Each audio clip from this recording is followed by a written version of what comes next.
Right, okay, we're ready, we'll start right now. We are on the Gemara on 16b. Let's see exactly where we're up to. In the art scroll, we've been, the last Gemara we're talking about is about, there's a concept called Tuma Yeshana. Morning, Mr. Haber. There's a concept that, if you have a utensil, certain utensils, most utensils that become contaminated, when you bring them to the mikveh, that will remove the contamination. That will remove the contamination, but when you dip it in the mikveh. But then there's certain things that, if it comes in contact with a dead body, it needs the ashes of the paraduma, sprinkling of the paraduma on the utensil, and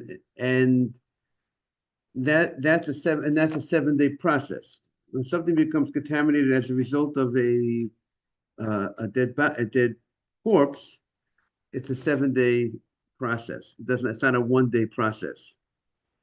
And the Gemara. So on the third and on the seventh day, they go ahead and they sprinkle the ashes of the paraduma. Maybe we'll get out the pasuk. 1 second, we'll get out the pasuk.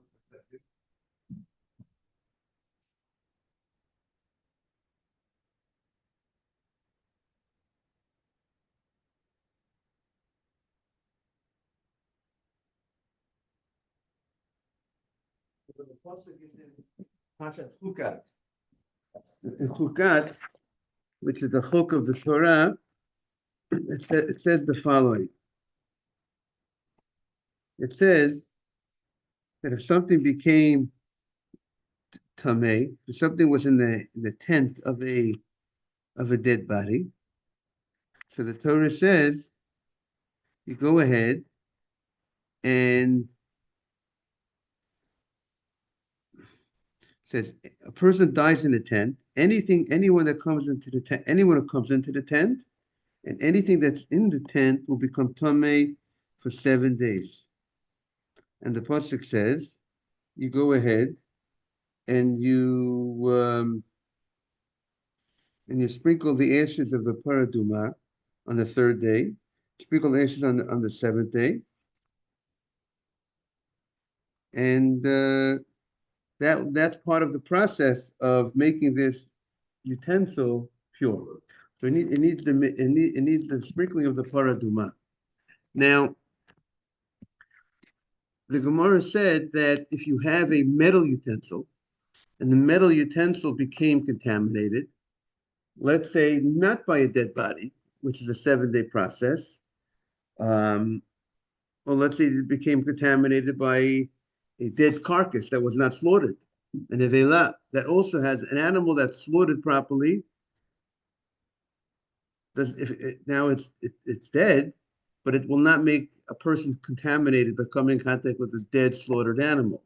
An animal that wasn't slaughtered properly, that has the status of an evela. If it's not slaughtered properly, you can't eat it, right? You can't eat it, and also not only you can't eat it, it has the power to contaminate. That animal has the power to contaminate. It's called an nevela. And now, if that nevela, that dead animal, came in contact with a utensil, the utensil will become tamei. So then, if it's only a dead animal, the dead animal is not the same status as a human being, of a dead person. A dead person, this contamination is a much stronger contamination. It will make the utensil contaminated for 7 days, and it needs this process of the ashes of the paraduma.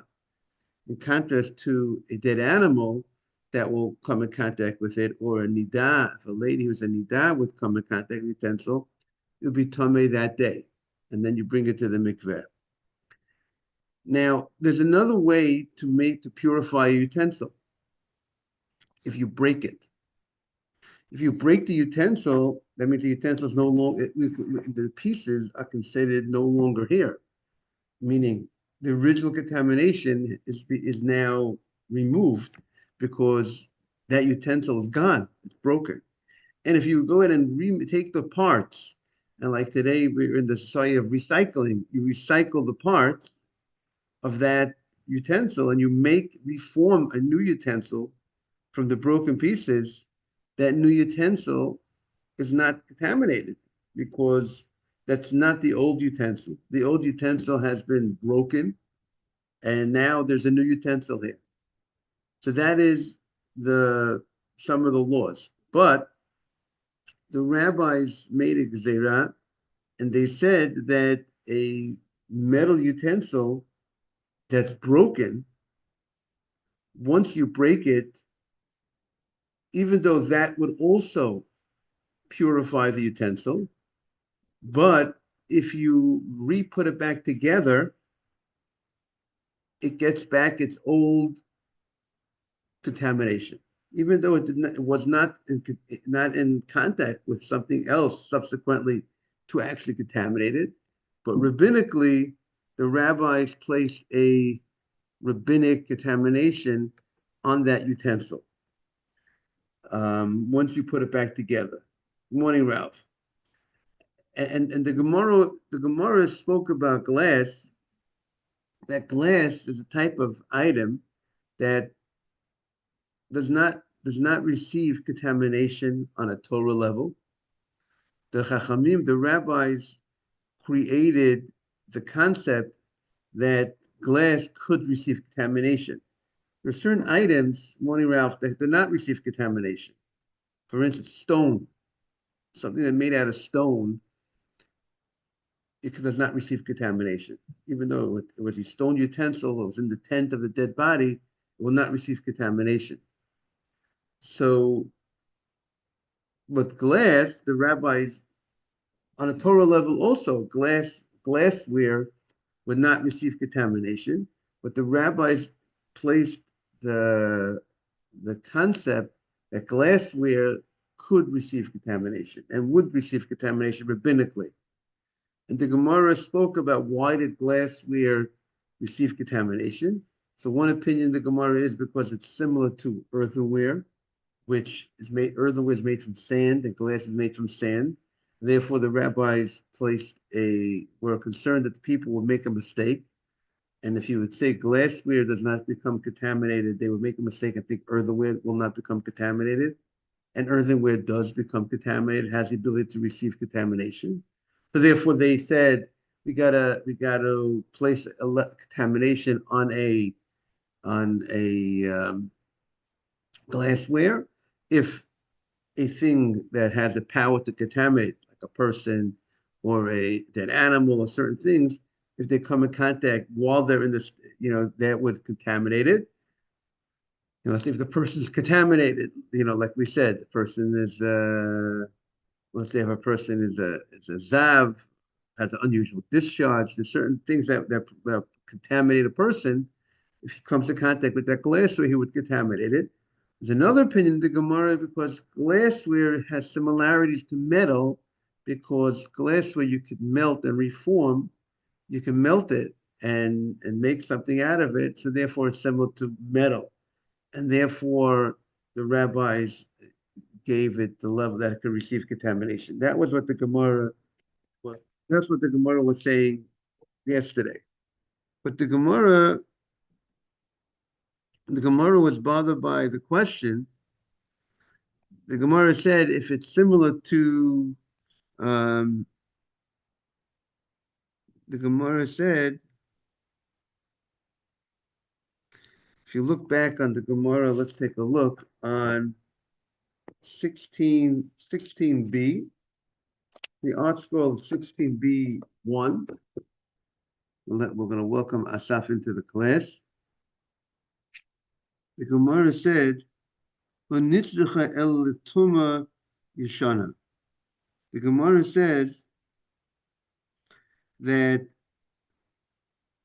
the Gemara got into the question of Shimon ben Shatach.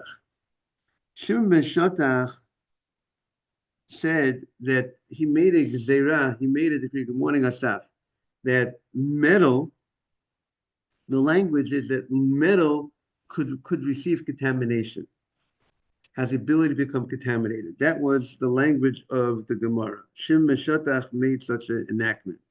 And the Gemara jumped on it, on the statement. The Gemara says, if Shim Meshatach made that enactment, that was a Torah enactment.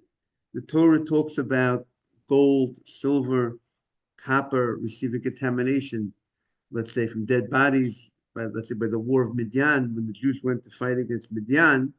If you recall the story yesterday, that when the good to see your face, Ralph. When the Jews, when Bilam gave advice to Balak, if you want to get the Jewish people, you know how you get the Jews? You want to defeat them, get them to sin. You wanted to curse the Jewish people. That's how you thought you were going to do, and God did not let you curse the Jews.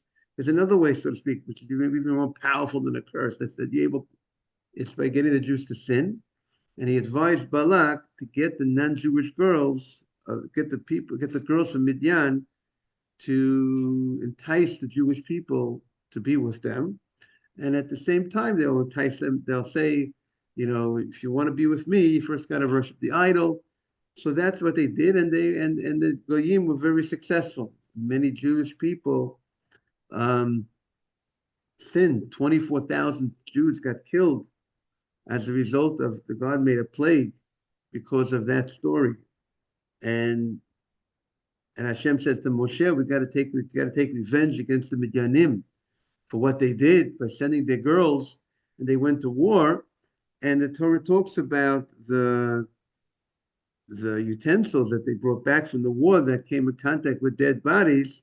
You have to go ahead and purify them from its contamination and bring them to the mikveh. So we see that, and that was talking about metal utensils. So we see metal receives contamination on a Torah level. So why do we need the rabbinic?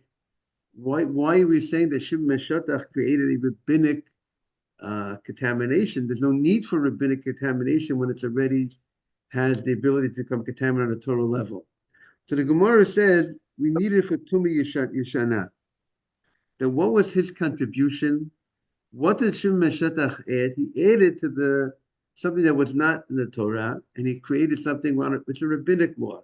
There is a law that you're not allowed to lo tosif. You can't add to the Torah.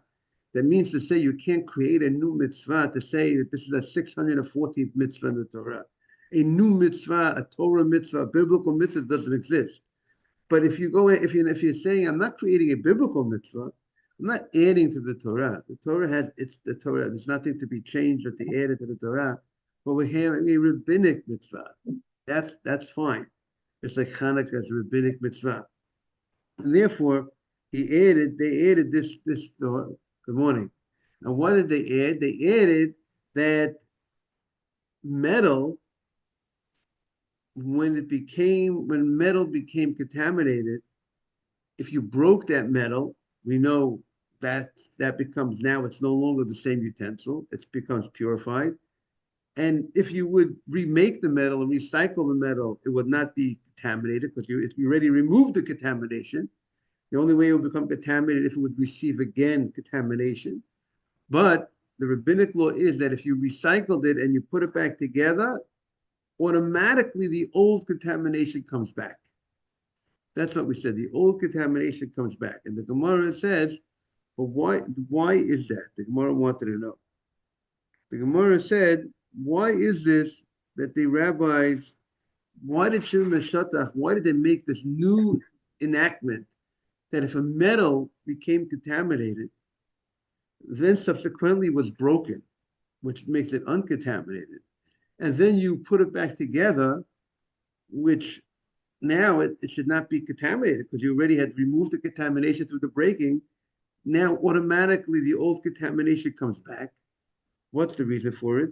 So the Gemara said one reason is the Gemara said Mishum Geda Mechatat Nogaba, because the rabbis were concerned that if you will just go ahead and be able to recycle the metal and remake the metal, and that would make it pure, maybe the concern was that people forget about the law, that there's a 7-day law of the ashes of the paraduma, because people will see that what's happening, You're going every time a metal becomes contaminated. You somehow it can be contaminated in the morning at 9 o'clock in the morning. By 3 o'clock in the afternoon, you're already saying that it's pure. It's the same day. Now, why was it pure? Because you broke it and you reformed it. You recycled it the same day. But people will forget about the fact, but there really is a 7 day process for it to be, meaning there is a concept that if you would not have recycled it, it would be contaminated for 7 days. But people see the metal in the morning on a regular basis is ready to roll, able to be used the same day. So people will forget about the concept, perhaps, of the ashes of the paraduma, and that would be a problem because the people will not even know that it would need 7 days. Maybe the people will make a mistake and think you just have to wait one day. So therefore, as a sensitivity, um, they to that concern, they said that if you recycle the metal, it will go back to its old contamination, and its old contamination, meaning, so now the Gemara says, but that would make sense if the concept of it received its old contamination is when the original contamination was a 7 day contamination. So when it was originally contaminated for 7 days, in order to ensure that people won't make the mistake, I think there's no concept of 7 days of paraduma ashes. So you had to go ahead and say that the metal gets back its old contamination. That's what we got up to yesterday. The Gemara says, he did not say that every time, all different types of contamination, whether it was a dead carcass or whether it was izav and nida, they did not say that contamination, that if it was contaminated through those type of contaminations, which are 1 day contamination, when those items those people who come in contact with those items come in contact with the vessel, creates a 1 day contamination. They did not say that it goes back to its contamination in those cases. It makes sense because we're only concerned in the case when it was contaminated for 7 days. But the opinion that says that they said that all types of contamination, whether it became contaminated through a person's dead body or dead animal or nida zav, any type of contamination, if you broke it and then you formed it together, it goes back to its old contamination. How will you explain what is the reason why? Why should the rabbi say that a utensil that became contaminated for 1 day through a dead animal was not slaughtered properly? Why should it, when you put it back together, why should it go automatically get back its old contamination? It has nothing to do with the ashes of a paraduma when it's a 1 day contamination. If it was only contaminated for 1 day, it has nothing to do with the paraduma. The ashes of paraduma, the concern would be when it had a 7 day contamination. So that's and you're skipping that role and you're never using the 7 day process of paraduma, the ashes. But if something has nothing to do with the ashes, it's a 1 day contamination. Why should you give back its old contamination? So now to that, Amar Abaye. So Abaye says we are on 16b, on the first side, first column. Amar Abaye, Shema lo yekvenu gzeira Shem lekvenu b'dich tarato. You know what the concern is? We spoke about this a while back. When we say you break a utensil, that will make the utensil pure. When the utensil is contaminated, right? Let's say a dead carcass that wasn't slaughtered came in contact with this utensil. So we said, how do you make the utensil? Oh, look who's back. Morning, Mark. Welcome back. The Gemara is waiting for you, Mark. We have the Gemara for you. Okay. Every minute counts. Good morning. We're talking about, just to bring Mark up to date, and a little review for some other people. Reviewers that never hurts. We're talking about the concept that the rabbis created a Shimon Meshotach, made a gezerah, made a law that when a utensil became when a metal utensil became contaminated and subsequently it was broken, we say breaking the utensil would equal going to the mikveh, just like mikveh would purify, the breaking would purify it. But if you recycle the metal utensil, if you put it back together, he said that it has a rabbinic contamination now. Now it gets back its old contamination. That's a rabbinic law. On a Torah law, once you broke it, even if you put it back together, it's a different, it's not the same item. Same word, right, exactly. And so that is the new Gezerah of Shem Meshotach, is that this utensil, this keli, now that you recycled it, will get back its contamination. Yeah, yes, but now the Gemara is explaining what's the reason for it, because why did the rabbis make that Gezerah?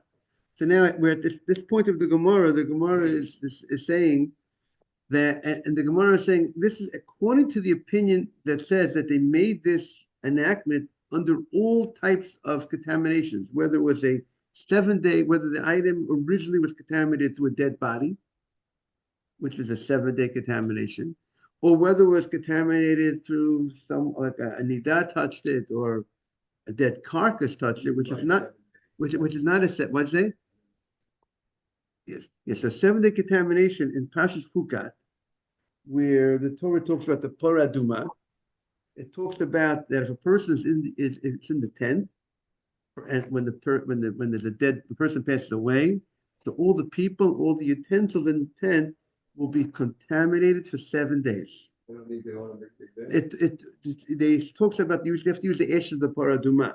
That's what it talks about, and that's where the ash of the paraduma. If they don't do anything, it continues exactly. They're not removed. Morning, they not remove the contamination. Can't short it. Right. It has to be. That's what. Right. The Torah is specific. You have to sprinkle the ashes on the 3rd day and on the 7th day. We have to look into all the halachas, exactly the whole process, what's involved. But seems like the main thing is the ashes of the paraduma. That's the main thing that's needed. We'll see whatever anything else might need, whatever. But it's a 7-day process. So the Gemara is now saying that there was a concern. So the Gemara says there was a concern that if you would just get used to breaking and recycling, people will forget about this issue of paraduma. Nobody wants a 7-day contamination. People want to get.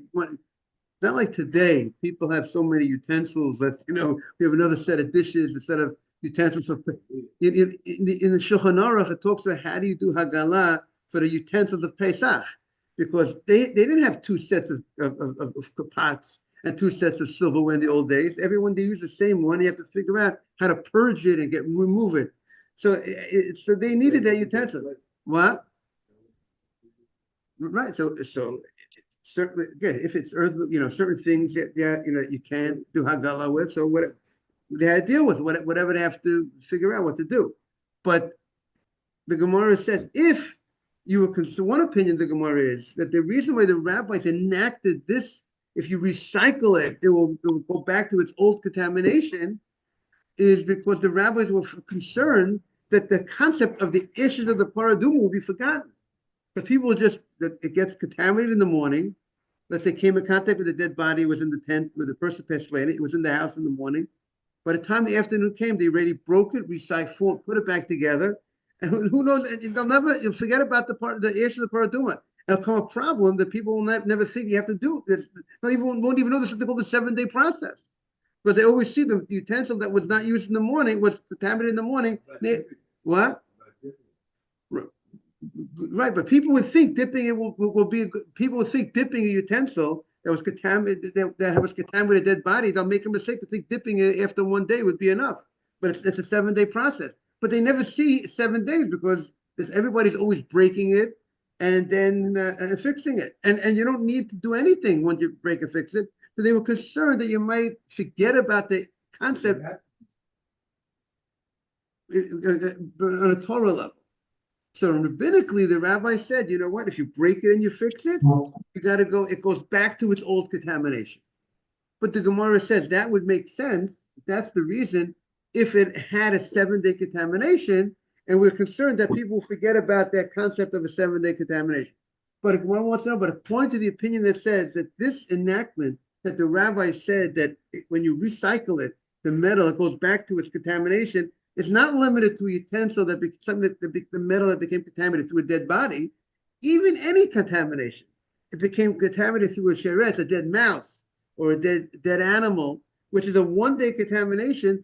The rabbi said if you recycle that metal, it gets back its contamination. But that has nothing to do with the issue of the part.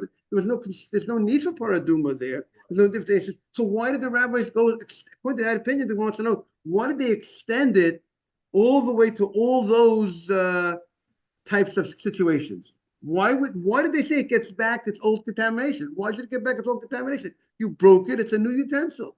It's not the item anymore. On a Torah level, you don't need it doesn't get back its contamination. So why should the rabbis impose that it gets back its old contamination? That's what we're up to in the Gemara. So the Gemara now is going to say two reasons. One, and we'll appreciate it because we touched on it, by the way, weeks ago. Remember when we discussed you break it, how much you have to break it? Remember we had that question when I spoke about a pomegranate, the size of the hole. So here the Abaye says, you know what we're afraid of? We're afraid once you say a person has to break it. Now, people don't like breaking things. They'll break it a little bit, and they might not break it enough. And if where rabbis are concerned, if you just tell everybody, you know what? Take the metal, you just break it, and then it'll be pure. They'll go ahead and they'll make a hole. But how much would they make the hole? Now, what is the size of the hole that would consider a broken utensil on a Torah level, or halachically? I got your message. Thank you very much. Sir. Welcome back. It's the size of a hole that a pomegranate would fall through. Now, I have to know what size. The actual whole pomegranate. So that type of hole. If you have good morning. If you have the size of a hole that a pomegranate would fall through the utensil, that's called broken. If it can't hold the pomegranate, that means the fact that if you have a hole, if it can hold a pomegranate, but it can't hold almonds and peanuts, it's not considered. It's still considered enough of a utensil. But to be considered a utensil so broken by Torah law, I mean, you could. It depends what you. I mean, you might have some other types of things that it could hold. I mean, it could hold the metal exactly, but that's a chidush. Even though it could hold a melon, it could hold something bigger. But yet you say it's considered not. It's not considered. It could hold a baseball, right? You could have the football. It could hold a baseball. It could hold the football. Let's talk a little modern terms, right? It's still this morning, Rabbi. Even though I got your message, thank you very much. Hold the baseball, hold the football, but that's still considered a broken utensil because if it can't hold the pomegranate, so the rabbis then it's considered a broken utensil. The Gemara was the rabbis were concerned. Now, obviously, the rabbis are concerned because maybe they saw such a phenomenon that you tell the people to break it. You have to break it the size of a pomegranate. Now, maybe you broke it a little smaller, not the right size. So therefore, the rabbi said, if you break it, yes, it's purified. But if you put it back together and you're going to use it again, the rabbi said it will get back its old. Or people may make mistakes. What's the language? See if the language of the Rashi. Does Rashi say anything? The Rashi says you might not break it enough. So therefore, the rabbi said that even when you broke it the proper amount, right? You broke it much more than the size of a pomegranate. If you put it back together, the rabbi said when it's not, it gets back its old contamination. Now, however, Rava says a different answer. The reason why the rabbis created this that the contamination comes back. Shemra yomru tvila bat yoma ulala. people will make a mistake that if you did the dipping in the daytime, right? The utensil became tamei, contaminated today, right? We're talking about nothing to do with a dead body. We say they imposed this law, and nothing, even if it's not, it became contaminated with a dead body. It became contaminated with a dead mouse, let's say. And then you brought the utensil to the mikveh. We know that you would have to wait till the evening, in order for the utensil to become pure. Even though you brought to the mikveh, let's say in the afternoon, but it still requires, the evening. Like we find the Kohanim, when they go in to eat their truma, if they became tamei, they have to wait till the evening to eat their truma. So the concern is that if you would say, when you recycle an item, you break the item and you put it back together the same day, and you could use it the same day, which is true, you could. People will think, you know what? If I dip it in the mikveh and get me contaminated at 9 o'clock in the morning, dipped it at 3 in the afternoon, I could use it at 3. I could use it at 3 in the afternoon. The same way I see when they broke it at 3 o'clock in the afternoon and they recycled it at 3 o'clock, you're allowed to use it because it's a new utensil. Qualifies the difference of dipping. So when we talk about dipping in the mikveh, we're talking about it generally of something that became a 1-day contamination. A 1-day contamination, let's say a dead animal or nidah touches the item or touches but paraduma is all right. Only through the 7 days that human, right? That's the general case. That's the general case of 7 of a that could contaminate the item. The item could receive contamination. I mean, Anita is contaminated for 7 days, but she doesn't create a 7-day contamination by touching an item. But if a person or an item is in the tent of a dead person, that item or person becomes contaminated for 7 days. So that would be when we talk about the 7 days. It has to do. There's no such thing. There is such a thing, but we don't have the ash of the paraduma. Meaning, so we remain contaminated, like you said before, until we go to the mikveh. What? We're all contaminated. Exactly. So therefore that's why the rabbis talk a lot about don't go to the Temple Mount. That's Rav Yosef and many of the rabbis, Chafetz Chaim, I think, and all the big listing of they're very upset when people go to the Temple Mount. They do tours over there by the old, by near the Dome of the Rock or whatever it is, because some of those areas were still contaminated. The places retain its holiness, meaning even though it's destroyed. That's only someone with tumah can go. Exactly, because it's holy, and we don't have the issue of the paraduma on us. So that's their reasoning for basic reasoning why they're very strong about people being not to go take those tours over there. So here he says, so the Gemara said that is the concern. Good morning. Good to see you. Yes.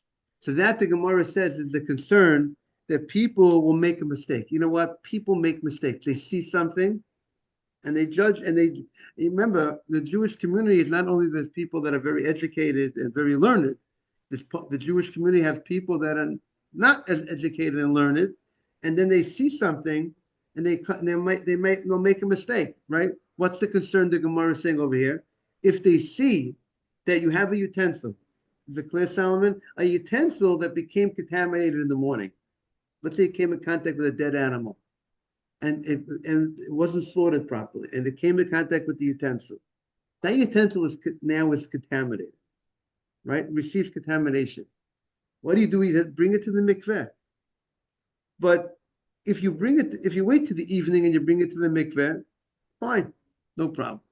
But if you brought it to the mikveh in the afternoon, it's still the contamination doesn't leave until the evening comes, like the sun comes down, or we'll call it maybe actual dark, let's say, till it's dark. Right, Tvul Yom, exactly. But Tvul Yom, beautiful. Tvul Yom is someone who went to a dipping during the day. Let's say a person had what's that again? Same concept. Full yom, we went to the mikveh by day, but he has to wait till the night in order to be go ahead to be for the contamination to be removed. So the same thing with the utensil. If you dipped it by the day, you have to if it became contaminated, that you have to wait till the night. And the concern is what people are going to see now. But we do say if you break the utensil, if it became contaminated in the morning, and you break the utensil in the afternoon that same day, and then you recycle, and you reform it that same day, you don't need to wait till the night on a Torah level because the utensil it's a new utensil. The old utensil has been broken, has been removed. So the concern is the Gemara wants to suggest that if you would just allow a person to recycle, break it, and then use it again that same day, people will go ahead and make a mistake and think that even when you dip it in the mikveh, you don't need to wait till the evening. The same way that when you break a utensil and you recycle and you reform it, you don't need to wait till the evening. So people will say, which is true, you don't need to. People will make a mistake and think that if you take a utensil that became contaminated and you didn't break it and recycle it and reform it, you took the utensil and you brought it to the mikveh the same day, but you didn't wait till the evening. People will say, listen, I saw over there, good morning, Jack. I saw over there that when you broke it and you refixed it and you recycle it the same day before evening, you're allowed to use it. People will think, and it's not meaning it's not contaminated. They will think that when the utensil was dipped in the mikveh the same day, also you don't have to wait till the evening. And therefore, the rabbi said that we're going to give it if it gets back if you did break it and you reformed it, it gets back its old contamination, and therefore meaning it's not pure. It gets back its status. If let's say you would need to dip it in the mikveh, you wouldn't be able to use it right away, and therefore, as a result of that, people will not make a mistake. The rabbis are creating a fence. That's the job of the rabbis. When they see people get confused, people make mistakes. They create certain laws sometimes to ensure that people won't come to violate the Torah law. And this is their enactment. I want to wish everyone a beautiful day. Thank you, Rabbi. You too. Great day. Thank you everyone for joining.